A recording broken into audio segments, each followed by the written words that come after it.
그에게 물으리라 하니 그의 신하들이 그에게 이르되 보소서 엔돌에 신접한 여인이 있나이다. 아멘.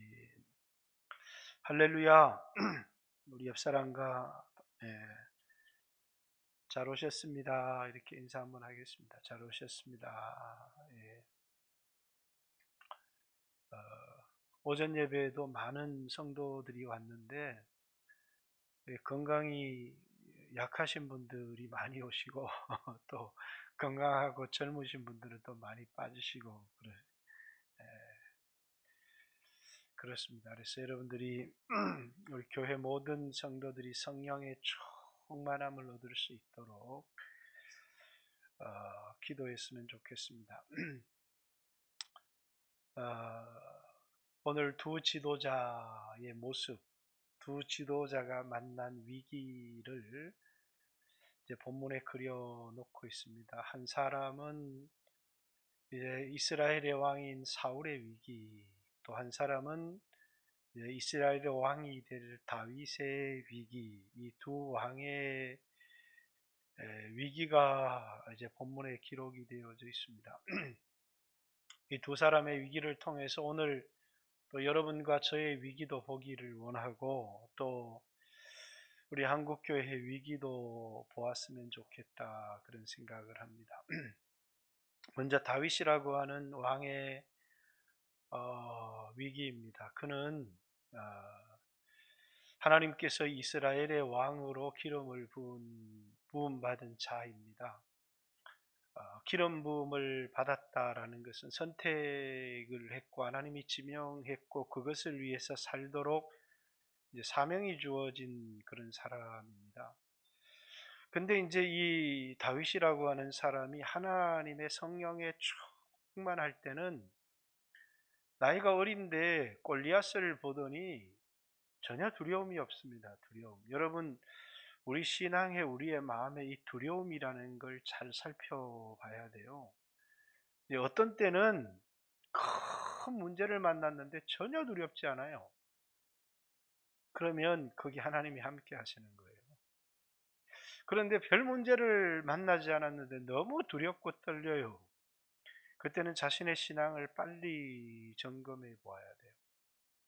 왜냐하면 이 두려움이라는 것 속에 하나님이 나와 함께 하시는지 또 평안이라고 하는 거짓된 평안도 있지만 평안이라는 그 속에 우리의 마음 속에 역사하시는 성령의 역사를 잘 느낄 수 있는 것이 이제 두려움과 평안의 문제이기 때문에 이제 골리앗과 싸울 때 너는 칼과 단창으로 나가지만 난 여호와의 이름으로 나간다. 그러면서 이 골리앗을 이 물맷돌로 물리쳤던 다윗이 이제 어느 날 사울을 보고 너무너무 두려워하기 시작했어요. 그리고 이제 내가 언젠가는 사울의 손에 죽으리라 이렇게 생각을 하면서 하나님께 기도하지 않고 이제 블레셋으로 자신의 몸을 피했습니다.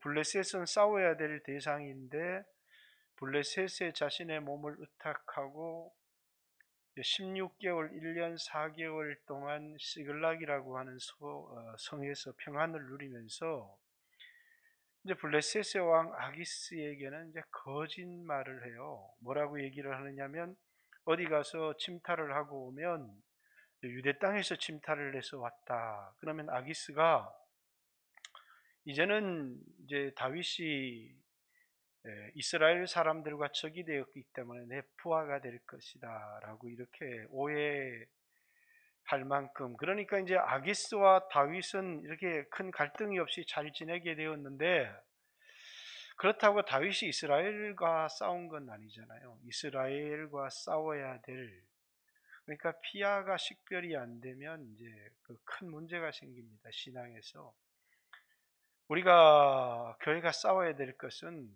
세상의 어둠의 악한 영들과 영적인 전쟁을 하면서 하나님 나라의 확장을 위해서 싸워야 되는데 이제 이 싸움이 교회 안에서 네가 잘났네 내가 잘났네 그러면서 이제 패당이 나눠서 갈등을 하기도 하고 또 이렇게 목사파, 장로파가 싸우기도 하고 이렇게 되어지면 이게 지금 피하가 식별이 안 되는 거예요. 내가 지금 싸워야 될 영적인 원수가 누구고 대상이 누구인지를 모르고 내 안에 시기심 또 나를 과시하고자 하는 욕망 또 헤게모니를 잡고자 하는 그런 생각들 때문에 그만 뭐냐면 싸워야 될 하늘에 있는 악의 영들과 싸우면서 하나님이 주신 사명을 감당하기 위해서 영적인 전쟁을 하며 복음을 전파하기 위해서 싸워야 될 교회들이 막 자기끼리 이렇게 분쟁을 하고 싸우다 보면 막상 영적인 전쟁이 딱 일어날 때는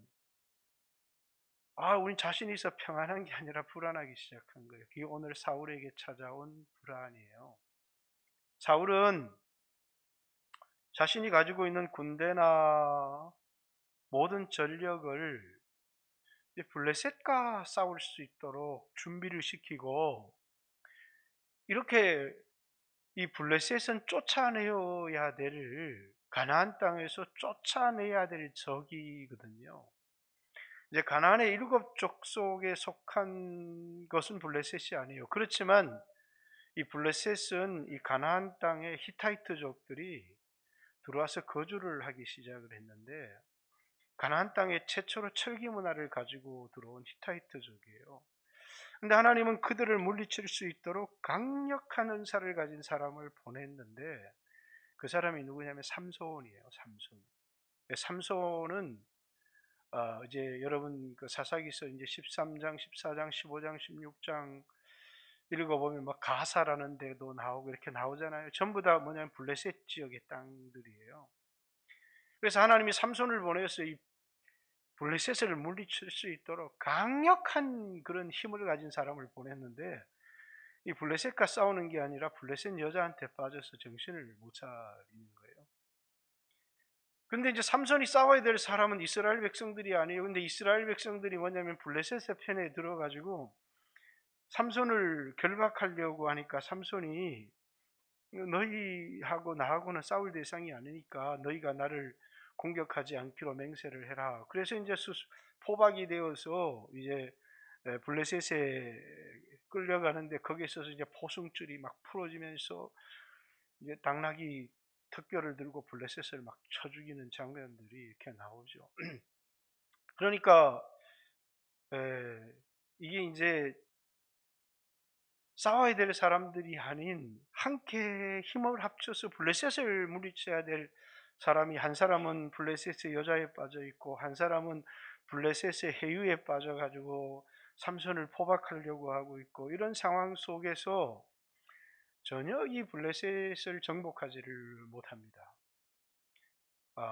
그러면서 이제 삼손도 죽고 삼손이 죽은 이후에 이 단지파의 사람들은 블레셋 땅을 점령하는 건 불가능해. 그러면서 어디로 가버리냐면 저 꼭대기로 올라가 버립니다. 그래서 이제 라기스라고 하는 곳에 올라가요. 하나님이 주신 기업이 아닌 아무리 힘이 들고 어려워도 하나님이 주신 기업 약속을 붙들고 점령해야 되는데 능히 그 땅을 점령할 수 있는 힘을 하나님께서 주셨는데 그들은 그 사명에 집중을 하는 게 아니었어요. 그러다 보니까 그만 블레셋은 너무나 커져버렸고 그리고 단집하는 저 라기스라고 하는 북쪽의 땅을 차지했는데 사라져버렸어요. 네. 그래서 이제 등장한 게 이 블레셋입니다. 이 블레셋은 끊임없이 이제 이 사울 시대의 이스라엘을 괴롭히는 이스라엘의 가장 강력한 원수가 됩니다. 누가 처리해야 될 사람이요? 삼손이 처리해야 되고 단지파가 처리해야 될 나라였는데 삼손도 단지파도 블레셋과의 전쟁을 회피했을 뿐만 아니라 자신들의 사명에 집중하지 않았어요. 그리고 이제 이 문제가 사울에게 온 겁니다. 사울에게. 근데 사울은 뭐라고요? 이 블레셋과 싸우도록 하나님이 기름 부은 왕이에요.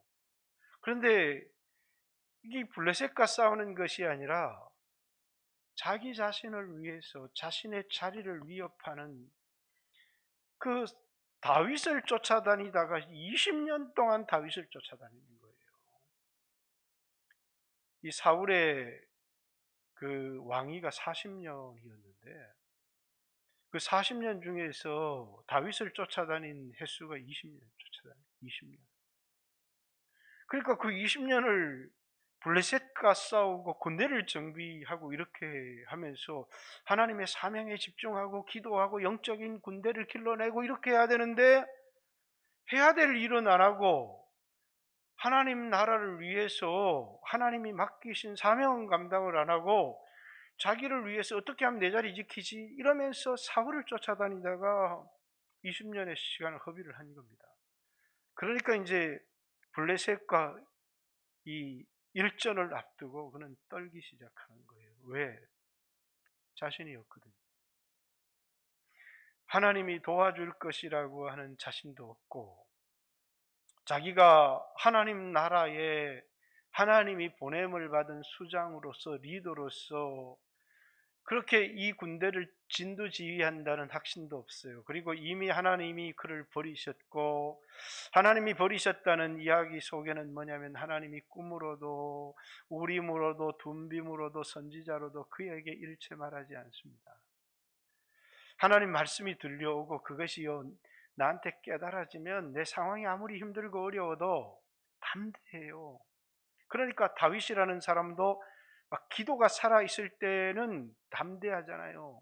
골리앗을 대하는데 막 담대한 겁니다. 기도가 죽고 나서 사울이 커 보이기 시작하니까 한 사람이 모습이 이렇게 다른지 몰라요. 너무너무 자기를 의지하는 사람이 되어서 스스로 뭡니까? 하나님은 나의 방패시오. 이렇게 돼야 되는데 시글락은 나의 방패요. 그러면서 이방인 왕이 제공하는 그 성을 자신의 방패 삼아서 살아가는 이 다윗의 모습이나 그 모습은 너무너무 평안해 보이는데 영적으로는 너무너무 죽어 있는 다윗이에요. 또 사울 역시도 마찬가지예요.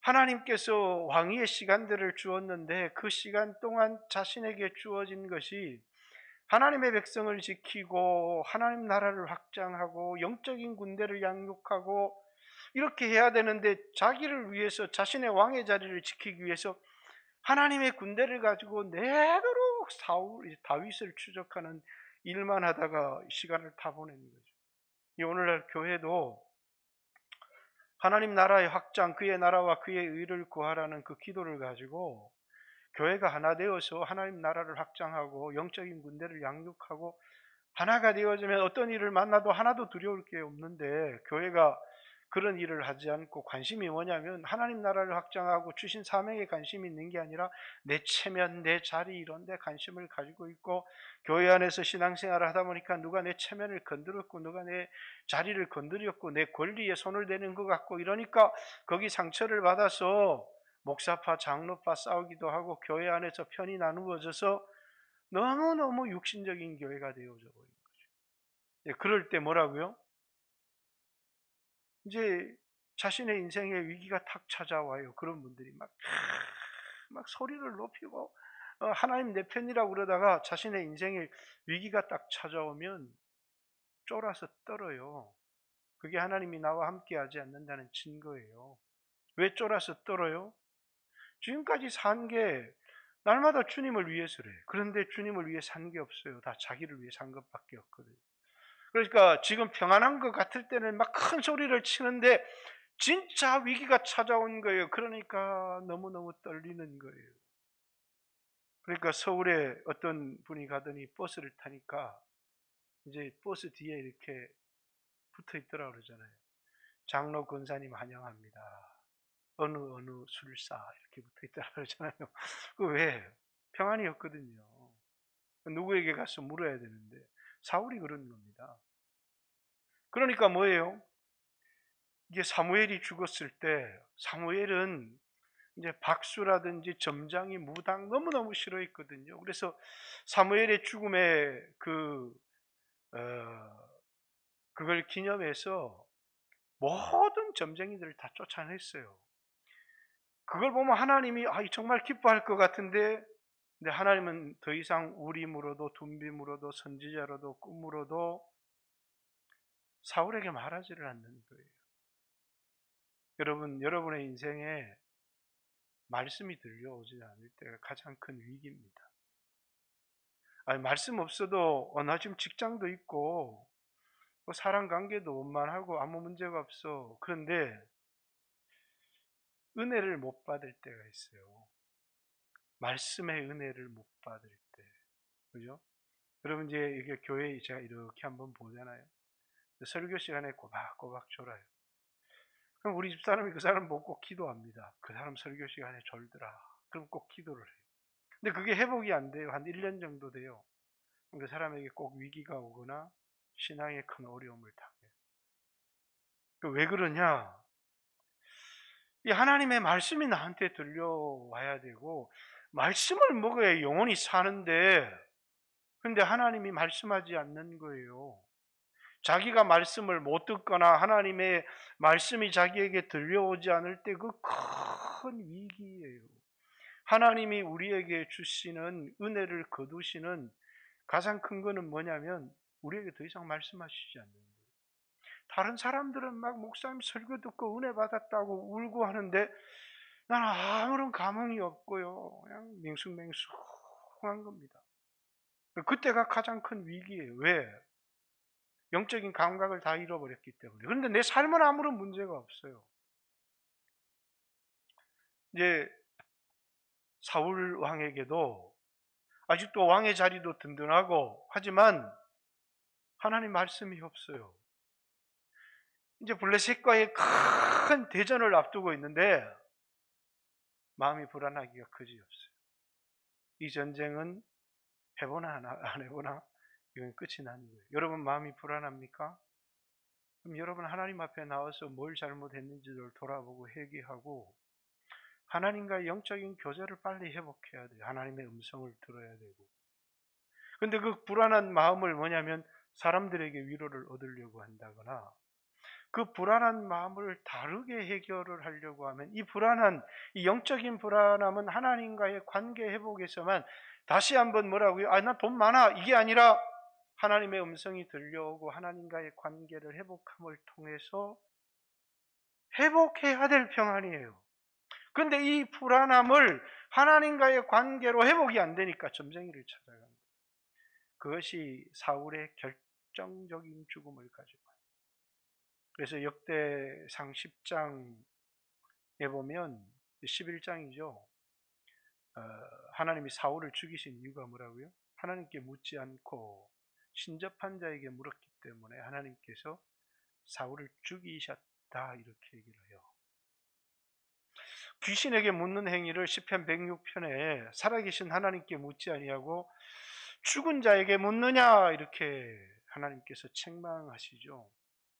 하나님은 그걸 너무너무 싫어하시기 때문에 하나님의 백성들이 무당에게 찾아가서 묻거나 귀신에게 찾아가서 묻는 행위를 하나님 너무너무 싫어해요. 우리는 우리 인생의 문제나 어려움들을 하나님께 묻고 하나님께 대답이 없으면 회개하고 엎드리고 하나님과의 영적 관계가 회복되어지기를 원하고 이렇게 뭐를 통해서요? 어떤 기분을 통해서가 아니라 어떤 사람은 찬양을 들으면서 기분이 좀 좋아지기도 하고 관계가 회복되어지기도 하지만 결정적으로 나에 대해서 뭐라고 말씀하시는지 하나님의 말씀을 듣고 하나님 관계를 회복해야 되는데 그렇지 못할 때가 너무 많은 거예요. 여러분 마음이 두려우십니까? 평안이 없습니까? 하나님 찾아야 돼요. 하나님 말씀이 없고 은혜가 쉽게 회복되지 않는다도 그 자리를 떠나면 안 돼요. 하나님 말씀하실 때까지 하나님과의 관계를 회복해야 되는데 쉽게 너무 그 자리를 떠나버려요. 그러면 회복이 불가능해요. 우리의 불안함은 하나님이 함께 계시는 것을 통해서 평안을 얻고 그래서 하나님 내 편이시다. 하나님 나를 사랑하신다라고 하는 그 든든함. 제가 요한복음을 얘기하면서 영생은 하나님이 주시는 평강, 세상이 줄 수 없는 평안, 너희에게 주노니라고 이렇게 요한복음 14장 27절에 하나님이 주시는 평안이 뭐냐면 영생인데, 그 영생은 단지 영원히 산다는 게 아니에요. 인간의 평안이 아니라 하나님의 평안을 우리에게 주신다는 거예요. 하나님의 평안. 그 하나님의 평안은 내가 돈이 없고 내가 약해도 뭐라고요? 내가 은혜 받은 자라는 거, 하나님이 사랑하시는 자라는 거. 그래서 주님을 사랑합니다가 아니라 주님이 나를 사랑하십니다 라고 하는 확신에서 오는 평안이에요. 나를 어떻게 인식하느냐? 하나님을 사랑하는 자. 어느 날 보니까 하나님 사랑하는 것 같은데 어느 날 보니까 하나님 사랑하는 것 같지가 않아요. 나는 변해요. 근데 하나님 변하지 않아요. 나를 어떻게 인식하는 게 중요하냐면 하나님이 사랑하시는 자. 그래서 사랑하시는 자가 병들었습니다. 이 글을 쓴 사람이 예수님이 사랑하시는 그 제자다. 요한은 자기를 그렇게 소개합니다. 내가 누구라고요? 하나님이 사랑하는 사람이라. 그런 확신이 있습니까? 내가 하나님이 사랑하는 사람이라고 하는 확신, 이게 너무 중요한 거예요. 거기서 평강이 오는 거예요. 내가 너를 사랑하노라. 이렇게 주님이 우리에게 말씀하실 때 거기에 평강이 오는 거예요. 그런데 내가 평강을 얻으려고 주님을 사랑하는 데서 회개해서 평강을 얻으려고 몸부림쳐도 마음의 평강이 안 와요. 그게 위기예요. 하나님이 어떤 통로를 통해서도 내게 말씀하시지 않고 그것이 내게 믿어지지 않을 때, 그것이 사울에게서 찾아온 위기입니다. 사울. 그러니까 뭡니까? 이 불안하고 이 두려운 마음을 끝까지 하나님 앞에서 해결해야 되는데 신접한 자를 찾아가는 거예요. 다른 방법으로 이 불안한 마음을 해결하고 싶어 해요. 사람에게 위로를 얻고 싶기도 하고 의지할 다른 대상을 찾기도 해요. 그 의지할 다른 대상이 우리에게 멸망을 가지고 와요. 그래서 신접한 자를 찾았고 하나님께 물어야 될 사람이 신접한 자에게 물었다고 그에게 결정적인 길보아 산에서 그와 그의 아들의 죽음, 그의 최후를 맞이하는데, 그 최후가 뭐냐면 적의 손에 의해서 탁 죽임을 당하면 비참하지 않는데 사울의 최후를 자살로 봐요. 다. 왜 자살로 보느냐면 뭐라고요? 그 아말렉 사람에게 그 사울의 그 칼을 무기던 자에게 자기를 찌르라고 하는데 칼을 하고 자기가 배를 찌르고 거꾸라져요. 여러분, 자살은 하나님 기뻐하지 않아. 영적으로 굉장히 어두운 거예요. 그렇기 때문에 이 사울은 그 하나님께서 내가 너를 기뻐하지 않는다, 너는 기뻐하지 않는 사람이었다라는 걸 뭘 통해서 보여주는 거예요? 자살이라고 하는 거 참 무서운 거예요.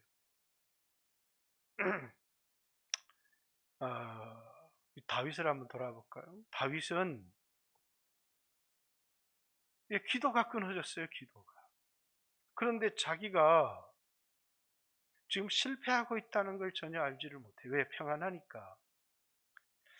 자기에게 자기를 보호해 줄 뭔가가 필요했는데 하나님 보이지 않잖아요. 하나님은 나의 방패시고 하나님은 나의 피난처시고 하나님은 나의 성루시고 하나님은 나의 보호시고 하나님은 나의 도움이시고 이랬는데 어느 날 그 고백이 사라져요.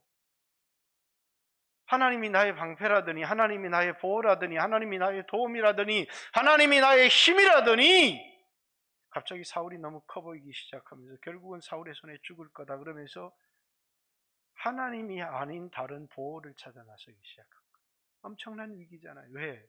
기도가 사라지니까 하나님 보호가 자기를 덮고 있는 하나님의 손길이 보이지 않는 거예요. 그래서 새로운 방패를 찾아요. 여호와는 나의 방패시오 나의 구원이시니 내가 누구를 두려워하리요 하던 그 다윗이 어디 갔어요? 그래서 어디로 갑니까? 아기스에게 자기의 몸을 의탁합니다. 그리고 아기스에게 나를 지킬 성을 하나 달라고 그래요. 여러분, 구약은 성은 뭐냐면 오늘날 뭐 우리를 지키는 성은 권력이 될 수도 있고 돈이 될 수도 있지만 구약의 가장 큰 자신의 안전은 성입니다. 그래서 여러분, 하나님을 의지하고 살던 이제 가인이 하나님 앞을 떠나서 뭘 지었어요? 성을 쌓았어요. 성. 왜? 성이 자기를 지켜주는 것이기 때문에. 시글락이라고 하는 성은 하나님이 여호와는 나의 방패십니다. 여호와는 나를 지키시는 분이십니다 하며 하나님을 나의 방패라고 얘기했고 하나님을 나의 성읍이라고 얘기를 했던 다윗이 시글락을 자신의 방패로 삼았어요. 그러니까 안전하죠. 이제 사울의 추적도 없고요. 거기서 평안하니까 기도해야 될 이유도 더 없어지고. 그런데 어느 날 어떤 일이 찾아오느냐면 아기스가 제공했던 그 안전이 공짜가 아니었다는 거예요. 와서 이 이스라엘과의 전쟁에 네가 나의 머리를 지키는 자로 또 이 전쟁에 네가 참여하라고 요구를 하는 거예요. 다윗의 입장에는 지금 그의 군대나 그의 수족들이 다 이 아기스의 이 휘하에 있는 상황 속에서 이 요구를 거절할 수가 없어요. 그래서 그렇게 하겠다는 거예요. 이스라엘을 지키고 이스라엘과 싸워야 돼, 이스라엘을 보호해야 될 그 사명으로 기름을 부음 받은 사람이 이스라엘과 적이 되어 싸워야 되는 위기에 처하게 됩니다. 다윗이 이스라엘과 싸웠다. 그러면 기름 부음이 떠나는 거예요. 자, 우리에게 가장 큰 위기 두 개가 있어요. 그게 뭐냐면 내가 싸워야 될, 내가 지켜야 될 사람과 싸우기 시작합니다. 목사가 성도는 뭐예요? 하나님이 영적으로 기도하고 내가 그 울타리가 되라고 목사를 세운 건데, 그런데 성도들이 어떻게 말을 해도 변명이나 공격을 하지 말자, 그리고 이제 조용히 당하면서 기도하자 이런 생각을 하다가도 성도들이 막 불평을 쏟아낼 때는 뭐냐면 방어를 하든지 아니면 공격을 하고 싶은 충동을 느낄 때가 많아요. 근데 그게 뭐냐면 나에게 결정적인 위기를 가지고 와요. 왜일까요? 내 사명은 성도를 보호하는 것이지 공격하는 것이 아니기 때문에. 근데 이제 이 다윗이라고 하는 사람이 자기의 안전을 위해서, 다윗은 아기스의 종도 아니고 블레셋의 목자도 아니에요. 이스라엘의 목자인데 이스라엘과 싸워야 될 위기는 다윗에게 절대절명의 위기예요. 여러분, 교회 안에서 하나님의 백성과 싸우면 안 돼요. 셀 리더들은 셀원과 싸우면 안 되고요. 목사는 성도들과 싸우면 안 되고요. 또 성도들은 다른 자기 리더들과 싸워서는 안 돼요. 그것은 나 좀 기분 나빠서 그랬는데 그건 우리에게 굉장히 절대절명의 위기를 가지고 올 수 있어요. 왜? 우리는 그걸 위하여 부름받은 사람들이 아니에요. 참으면서 깨지면서 변화되는 거예요. 그것이 우리에게 변화를 요구할 때 하나님이 하는 건데 우리는 그렇지 못할 때가 많거든요.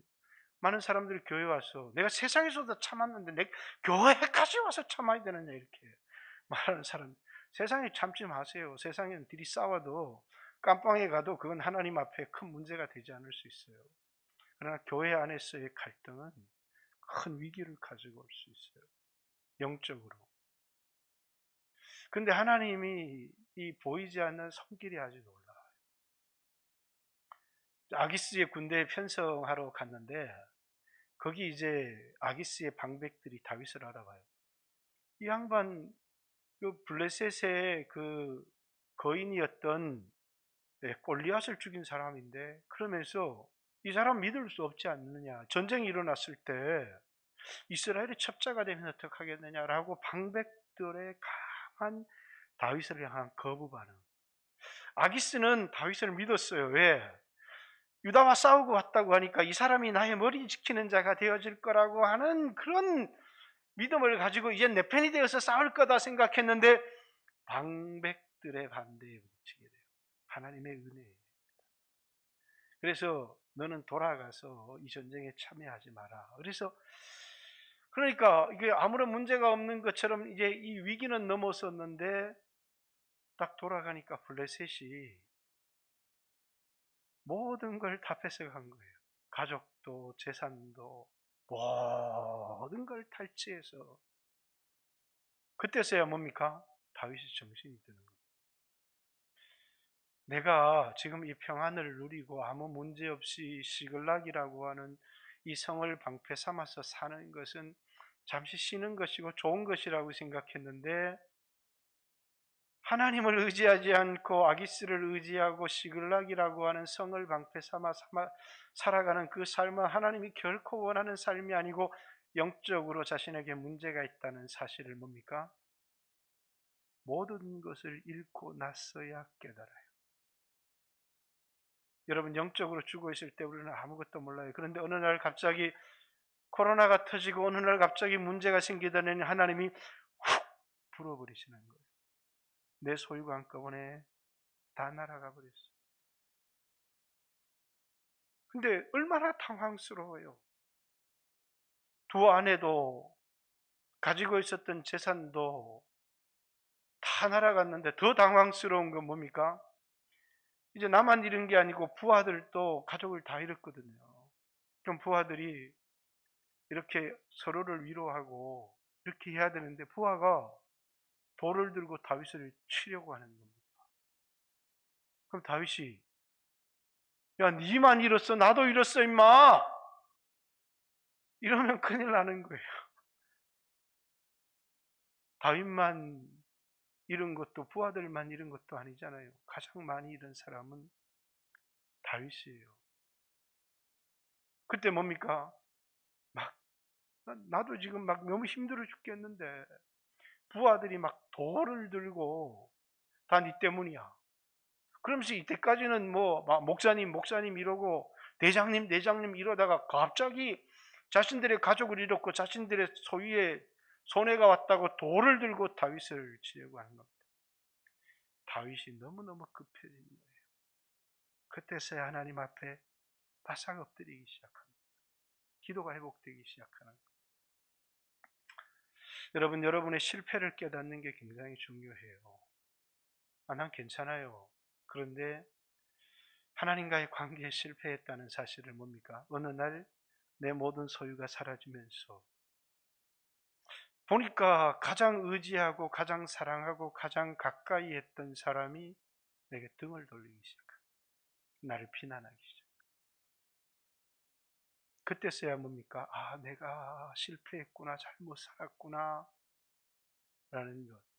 특히 예수 믿는 사람들이요, 돈 사랑하면 돈이 나를 배반하고 내가 따라가고 사랑했던 사람들이 등을 돌리기 시작합니다.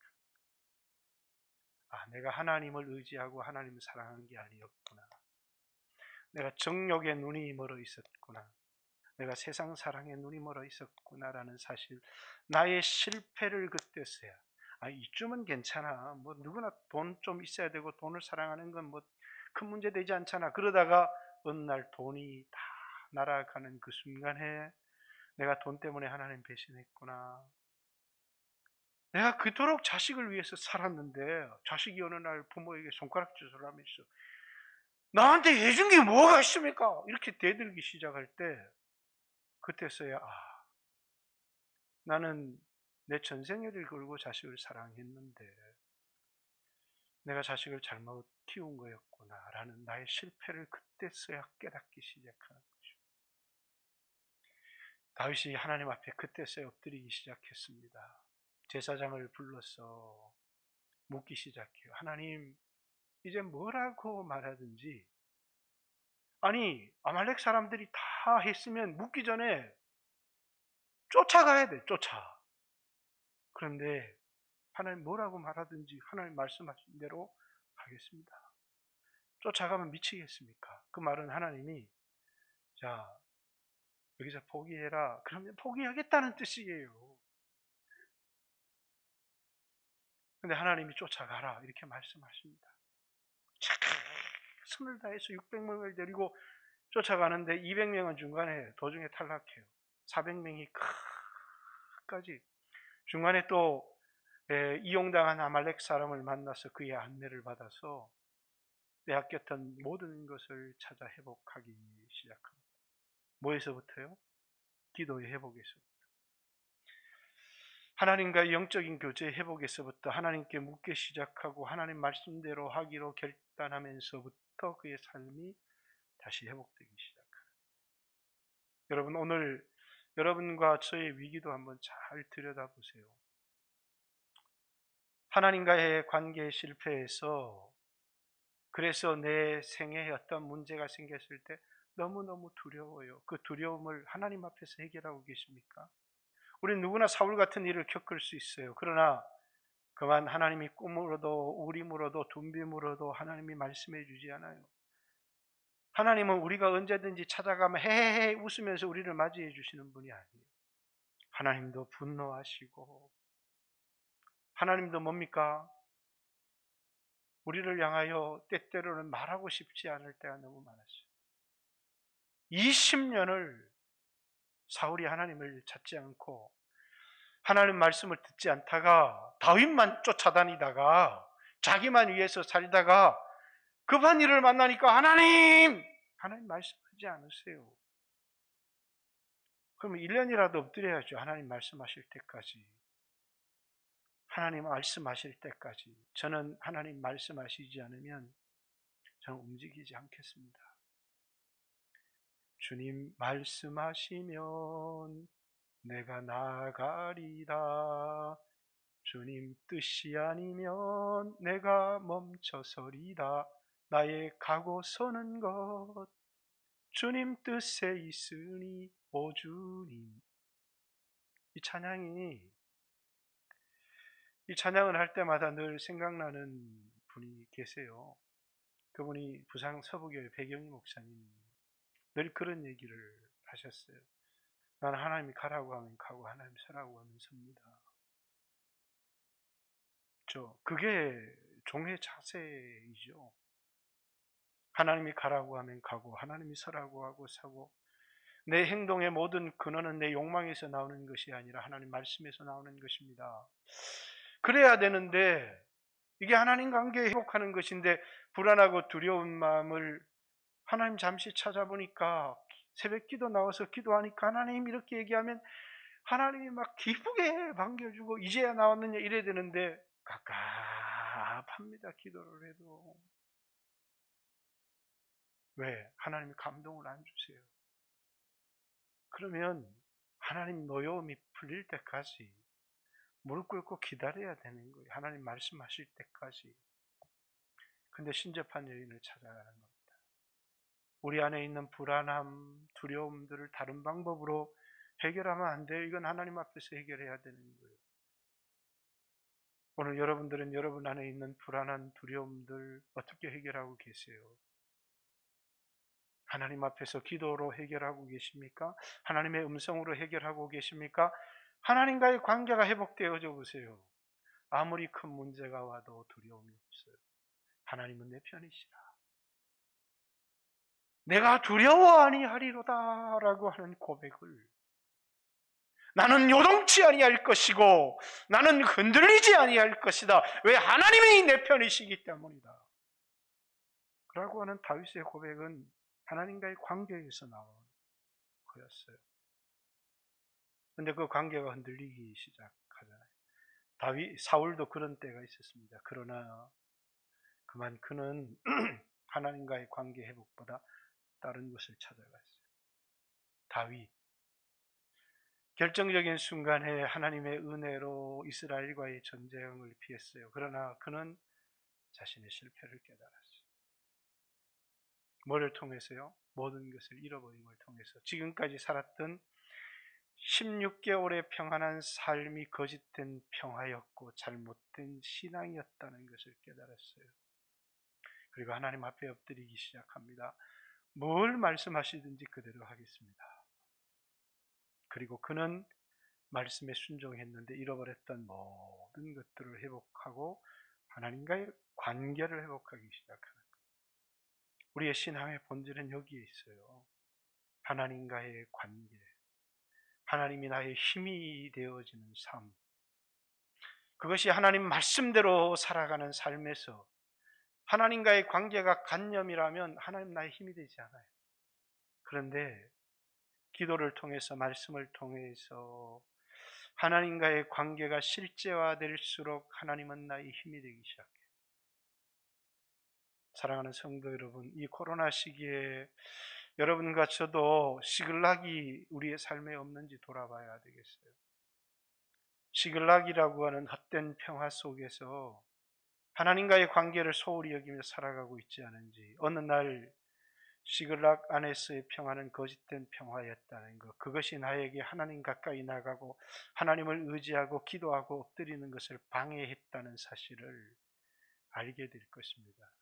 어느 날 모든 것이 날아갈 때, 내가 그토록 사랑하고 공을 들였던 사람들이 돌을 들어 나를 치려 할 때, 그때 우리는 하나님 앞에 엎드려야 돼요. 결국은 우리의 신앙의 관계가 하나님께 있다. 다윗은 자신의 실패를 깨닫습니다. 그리고 하나님 앞에 엎드리기 시작해요. 그리고 다시 하나님께 묻기 시작합니다. 다시 묻고 순종하는 삶을 살아가기 시작해요. 다윗은 회복하지만 사울은 회복하지 못합니다. 사랑하는 성도 여러분, 오늘 여러분과 저도 누구나 다 영적인 침체에 빠질 수 있습니다. 누구나 다 한두 번 무너질 수 있습니다. 그러나 피하식별을 잘하세요. 여러분, 싸워야 될 사람과 지키고 보호해야 될 사람들, 여러분의 부르심을 분명하게 해야 돼요. 다윗은 이스라엘 백성들과 싸우지 않았고 또 싸워서 될 일이 아닙니다. 그것은 다윗의 부르심과 그를 향한 하나님의 모든 계획을 끝장내는 거예요. 언제든지 자기를 위해서, 자기를 지키기 위해서라면 하나님이 맡긴 양떼와 싸울 수 있다는 것은 큰 위기의 발산이잖아요. 그런데 그에게 준 거짓된 평화는 그로 하여금 그렇게밖에 살 수 없도록 그를 내몰았어요. 오늘 우리가 그런 일을 당할 수 있다는 사실을 기억해야 되고, 그리고 우리 교회도 마찬가지입니다. 이 어려운 시기에 특별히 우리 교회는 다음 세대에 대한 집중함이 좀 필요합니다. 여러분들도 잘 알다시피 마사는 창원만 가도 그렇지만 우리 교회가 창원만 있어도 그렇게 심각하지는 않을 거예요. 근데 마사는 다음 세대가 없어요. 그죠? 주변에 있는 교회들 가보셨습니까? 다음 세대가 없어요. 그 이야기는 제가 은퇴할 17, 8년 후는 이 지역의 교회 중에서 10개 중 1개도 살아남기 어렵다는, 지금의 조사로는 10개 중 1개도 살아남기 어렵고, 모든 교회 건물은 여러분들이 여기 있는 50대가 70대가 되면 텅텅 비게 되는 결과를 가지고 올 거라는 것. 단 10개 중 1개 정도의 교회만이 살아남을 거라는 것. 근데 오늘 우리는 다음 세대를 위해서 한 명, 두 명 있을 수 있어요. 하나님이 임재하시는 말씀 공동체를 보존해서 다음 세대에 물려줘야 된다. 우리에게 너무 중요한 과제고 사명이에요. 사실 저는 여러분 모두를 위해서 많이 기도하지 못합니다. 매일매일 다음 세대를 위해 저는 기도합니다. 왜냐하면 그것이 제가 해야 될 중요한 일 중에 하나라고 생각하기 때문입니다. 작년부터 어떻게 다음 세대와 교제할 수 있을까? 교회 재정부에 제가 다음 세대 아이들에게는 제가 거의 선물을 다 보냅니다. 생일마다. 여러분 자녀 중에 못 받은 분이 있으면 저한테 연락해 주세요. 그걸 통해서 그 아이들과 문자를 주고받고 마음을 나누기도 합니다. 왜? 그만큼 다음 세대는, 목사님 다음 세대한테 선물 보내주면서 우리한테도 보내주세요. 다음 세대는 그만큼 우리에게 중요합니다. 왜냐하면 다음 세대가 없으면 우리로 영광교회의 70년 역사는 끝날 수 있다는 것입니다. 다음 세대 공동체가 없다면 다음 세대들이 모여서 말씀을 나누고 은혜를 받고 하나님의 말씀을 들을 공동체가 없다면 이 땅에 희망이 없다는 것을 우리에게 말하기 때문에 저는 주님 10,000명, 1,000명의 교회가 필요한 게 아니라 주님 저에겐 다음 세대 공동체가 필요합니다. 다음 세대에게도 이 복음을 물려주고 복음을 전하는 사람들을 세우기를 원합니다. 이것이 우리가 늘 기도해야 되고 우리가 사명이 돼야 되고 이것이 우리의 하나 되어야 될 중요한 이유이기도 합니다. 물론 우리는 다른 분들을 위해서도 사역하지만 여러분과 제가 올 한 해 기도를 하면서 꼭 아동부를 위해서, 학생회를 위해서, 청년들을 위해서 매일의 기도 속에 여러분 자녀를 위한 기도를 빼지 않기를 간절히 소원해 봅니다. 우리의 마음속에 하나님 주신 사명들을 잊지 않았으면 좋겠고 그 사명을 잊어버리고 오늘 내 편안한 삶에 집중하다 보면 어느 한순간 나는 교회와 갈등하고 믿는 성도들과 갈등하고 싸우고 그리고 어느 순간 내 인생에 위기가 닥쳐올 때 내 마음속에 하나님 주시는 평화가 없다는 사실을 발견하게 될 겁니다. 같이 한번 주여 하신 후에 하나님 앞에 기도했으면 좋겠습니다. 오늘 시글라르기라고 하는 성에 들어서 하나님과의 교제가 단절된 사람은 없는지, 또 오늘 큰 위기 앞에 불안에 떨면서 그 불안을 하나님 앞에서가 아니라 그 불안한 마음을 다른 것에서 찾아보려고 헤매고 다니는 사람은 없는지, 우리 가운데 아무도 영적인 실패자가 나오지 않았으면 좋겠습니다. 같이 한번 주여 하신 후에 하나님 앞에 기도합니다. 기도드리겠습니다. 주여